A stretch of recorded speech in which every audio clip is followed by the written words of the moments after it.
বিজেপিৰ হস্তক্ষেপত অসহায় উচ্চতম ন্যায়ালয়ৰ জ্যেষ্ঠ অধিবক্তা। সাক্ষাৎকাৰত কান্দি উঠিল দেশৰ নাম জ্বলা জ্যেষ্ঠ অধিবক্তা।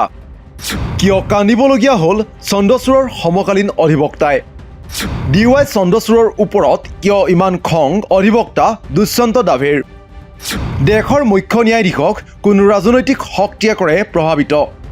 কল্পনা কৰকচোন, দেশৰ এগৰাকী নাম জ্বলা প্ৰখ্যাত জ্যেষ্ঠ অধিবক্তাই যেতিয়া দেশৰ পৰিস্থিতিক লৈ কান্দিবলগীয়া হয়। দেশত এনে কি পৰিৱেশে বিৰাজ কৰিছে যে সুপ্ৰিম কোৰ্টৰ অধিবক্তাই টিভিৰ সন্মুখতেই ভাগি পৰিবলগীয়া হৈছে দুখত। কল্পনা নহয়, বাস্তৱতে সংঘটিত হৈছে এনে এক ঘটনা। I can tell you one thing. I have sleepless nights thinking about it. My wife tells me every day, why are you getting so involved? But I am involved because I am worried about my country. You don't know how much it is impacting me. Just imagine how much it must be affecting those belonging to the minority community. কি বোলডোজাৰ, কি encounter! Narendra মোদীৰ শাসনকালত সংখ্যালঘু সম্প্ৰদায়ক অন্য চকুৰে চাই অহা বহু ক্ষেত্ৰত পৰিলক্ষিত হৈছে, যাৰ ফলত বহু সচেতন ব্যক্তিসকল চিন্তিত হৈ বিভিন্ন মতামত আগবঢ়াই আহিছে।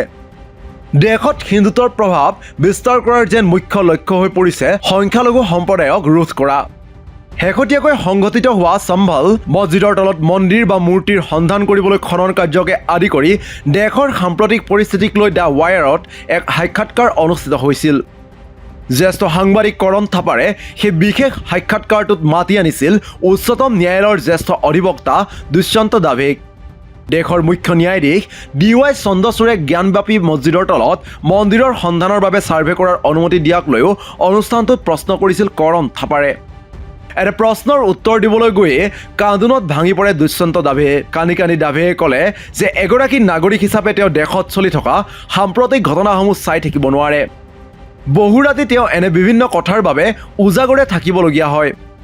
দুষ্যন্ত দাভেয়ে সাক্ষাৎকাৰটোত কয় যে মই দেশৰ পৰিস্থিতিক লৈ কিমান দুখী সেয়া আপোনালোকে বুজি নাপাব। মই বহু ৰাতি উজাগৰে কটাওঁ। সংখ্যালঘুসকলৰ কথা ভাবি মই অতিকৈ চিন্তিত হৈ পৰিছোঁ। এয়া বহুত দুখৰ বিষয়।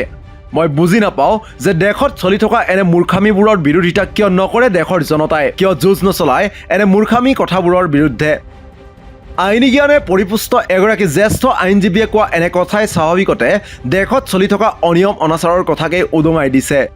কেৱল ইমানেই নহয়, এই ক্ষেত্ৰত মুখ্য ন্যায়াধীশ DY চন্দ্ৰচূড়কো কাঠগড়াত উঠাইছে জ্যেষ্ঠ অধিবক্তা দাভেয়ে। দেশৰ পৰিস্থিতিক অৱনমিত কৰাৰ বাবে চন্দ্ৰচূড়ক দোষী বুলি অভিহিত কৰিছে দাভেয়ে। চন্দ্ৰচূড়ে দেশ তথা দেশৰ সংবিধানক বহু লোকচান কৰিলে বুলিও কঠোৰ সমালোচনা কৰিছে জ্যেষ্ঠ অধিবক্তাগৰাকীয়ে। সাক্ষাৎকাৰটোত কৰণ থাপাৰে তেওঁক প্ৰশ্ন কৰে যে এই খেলখন কোনে খেলি আছে আৰু কোনে প্ৰভাৱিত কৰিছিল DY চন্দ্ৰচূড়ক।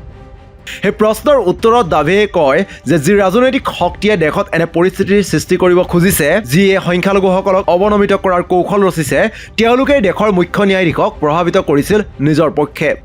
এই ক্ষেত্ৰত তেওঁ স্পষ্টকৈ মোদীলৈ আঙুলি টোৱাই কয় যে প্ৰধানমন্ত্ৰীৰ সৈতে মুখ্য ন্যায়াধীশৰ দায়িত্বত থকাৰ পাছতো প্ৰটকলৰ বিৰুদ্ধে গৈ যেন একেলগে প্ৰাৰ্থনাত অংশগ্ৰহণ কৰিছিল চন্দ্ৰচূড়ে। অৰ্থাৎ ভগৱানে অযোধ্যাৰ ৰায়দানৰ পথ দেখুৱাইছিল বুলি পোনে পোনে দেশৰ এনে পৰিস্থিতিৰ বাবে প্ৰধানমন্ত্ৰীক দোষাৰোপ কৰিছে জ্যেষ্ঠ অধিবক্তাগৰাকীয়ে। এইখিনি কথা উত্তৰ দিয়াৰ পাছতেই কান্দি উঠে দুষ্যন্ত দাভে। এনে ঘটনাৰ পাছতে প্ৰশ্ন হয় যে নৰেন্দ্ৰ মোদীৰ সৈতে একেলগে প্ৰাৰ্থনা কৰাৰ সময়ত চন্দ্ৰচূড়ৰ বিৰুদ্ধে একাংশ লোকে যি ধৰণে সন্দেহ ব্যক্ত কৰিছিল, সেই সন্দেহকেই স্পষ্ট কৰি দিলে নেকি উচ্চতম ন্যায়ালয়ৰ অধিবক্তা দুষ্যন্ত দাভে? সঁচাকৈ বিজেপিৰ ইংগিততেই অযোধ্যাৰ ৰায়দান দিছিল নেকি মুখ্য ন্যায়াধীশ DY চন্দ্ৰচূড়ে? এনে বহু সন্দেহজনক প্ৰশ্নৰ সৃষ্টি হৈছে সদ্য শেহতীয়াভাৱে অৱসৰ লোৱা DY চন্দ্ৰচূড়ৰ বিৰুদ্ধে। নিউজ ডেস্ক ৰিপৰ্ট, দি ক্ৰছ কাৰেণ্ট।